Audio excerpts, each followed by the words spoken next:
51 degrees in downtown Sylacauga at about 18 minutes now after the hour. We're joined this morning by Sylacauga Mayor Matt Hubbard, and he with us every morning after the City Council meeting, in which we had yesterday. And Matt, good morning to you, sir. Good morning, Jimmy Dale. A little drizzle in the air this morning. Yeah, it had a little fog driving in this morning. No doubt about it. Yes. So what happened at the council meeting last night? Update us. Well, it was another productive meeting last night. Had a lot on the agenda, especially through the work session, and then a lot that the council had to vote on afterwards.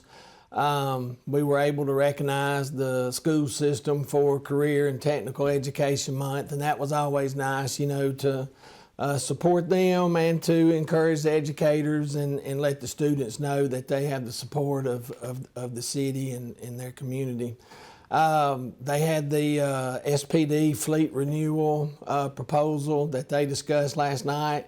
They opted to go in a different direction. What was that about? How was this going to work? Well, the proposal was to replace 22 patrol and administrative police department vehicles, and it was a lease agreement through a proposal from Enterprise. And it was good. It was solid. Had that ever been done before? No, it would have been something new. It would have brought something. I was hopeful that it would pass. I liked a lot of tenets of the proposal itself. I think it would have supported our take-home policy. I think that would have been a good recruiting tool. And those type things. But we'll be going through the budget cycle here in another 6, 7, 8 months, so that may give the council more time to reflect on it, look at it, and it may be something that they choose on down the road. But they opted to go a different direction, and that's fine. We'll go. We're basically doing it the same way we've always done it. So now, who initially brought this to the table as far as possible lease agreement? From my understanding, it was SPD. Okay. They brought that, they researched it and put the time into it, and then our budget team or finance team at City Hall, we're going through the budget process, so we're meeting with them, on the phone with them, having these conversations, and Mr. John Ham, I can't brag enough about him. He's asking these financial questions over here that unless you're in that world, you may not think to ask. And so it was nice to see that whole process. And again, they may come back to it in the next budget cycle, and they'll have time to do their own research and reflect on it and see. So we'll see.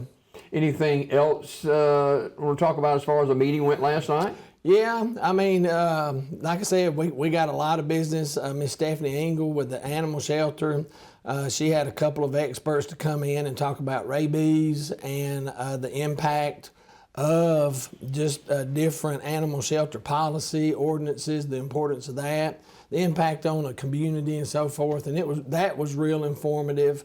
And she was able to recognize some of her employees and workers out there, and that's always nice to do, because they do a great job under very stressful conditions. So I always want to recognize them when we can. And I want to say this too, because we've had some cold weather the last couple of weekends. Oh yeah. Yeah, and shout out to Mignon Baptist Church and their team there of volunteers, especially Mr. Eddie Varnador and all the other volunteers that opened up Mignon for warming stations. So just an invaluable service to our community. I saw yesterday, and I don't know how much you can reflect on this, about the railroad crossings here in Sylacauga. I'm kind of surprised that it started yesterday. Yeah, the dates that were posted, it was supposed to be next week. And so I don't know if that was just preparatory work or what, and I don't fully know the scope of work. Just railroad repairs, so which we're used to that here in Sylacauga. So I believe the timeline on that is a couple of weeks. Hopefully it'll be a little faster than that. So, but we did have detours there yesterday, and they were I'll be honest, it caught me off guard as well because I was planning on, I believe it was the 11th that it was supposed to begin, but maybe they had the opportunity to start early, finish early, and so forth. So, you being an educator in the history of education, I have been following the Sylacauga basketball program, and Coach Jones, what a fantastic job he's done there. Oh, it's incredible. He has to have one of the highest win percentages in the state of Alabama. I mean, his first year, now this is his second season, and they actually have a game tonight that they've rescheduled with Winterboro, and it'll be at Sylacauga High School. And that'd be a great game. Yeah, the boys tip off at 5 tonight. I'm not certain if there's a girls' game or not. Prior to that, there probably is, but don't quote me on Winterboro's that. ranked #1 in the state girls basketball. I go along with the predictions on that. I've watched them play a couple of times this season and watched them last season, and you will be hard pressed to find a team that will be able to beat that girls Winterboro's team. I know their coach. They are well coached, well disciplined, and they will have what it takes to win that championship. So it's going to be interesting, and I wish them luck because I think they have the ability to do it.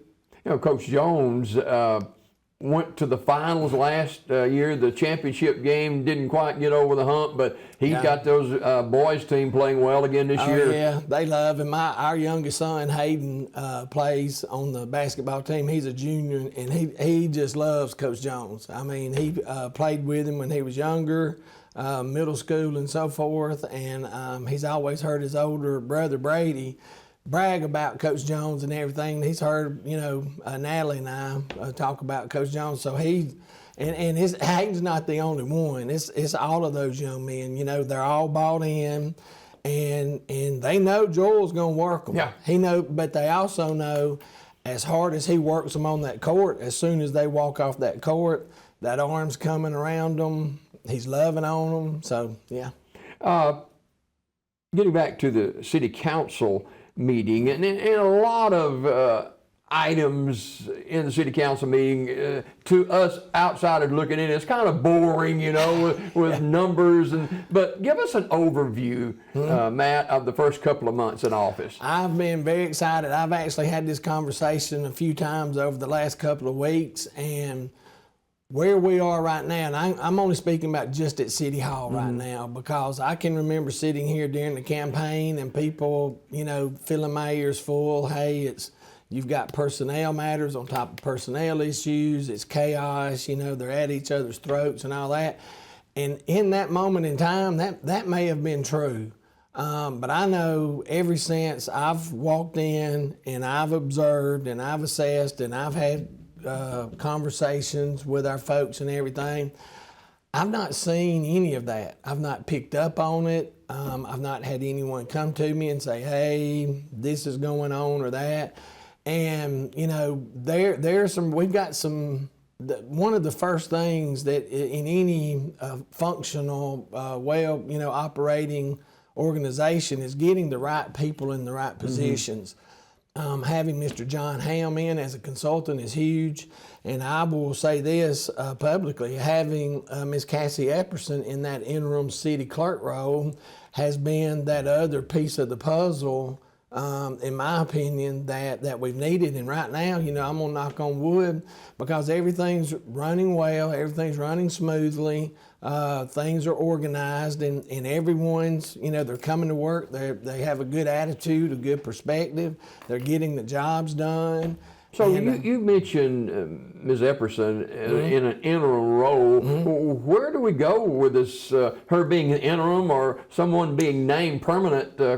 So you have the whole civil service board process, and so it had the job's been posted. You have to have applicants and so forth. They have to test, and then they go through the testing procedure. Then they interview, with the civil service board, and then there's just a whole procedure. A lot of red tape in that, isn't it? Yes, and it's we're one of 6 municipalities in the state that still utilize the civil service board. So it's interesting to be an outsider coming in and to be, a rookie, so to speak, at this and observe that process because I'm still learning it. And I'm learning it on the hiring side, the firing side and the grievance procedures. So it's been an interesting process to observe and to learn.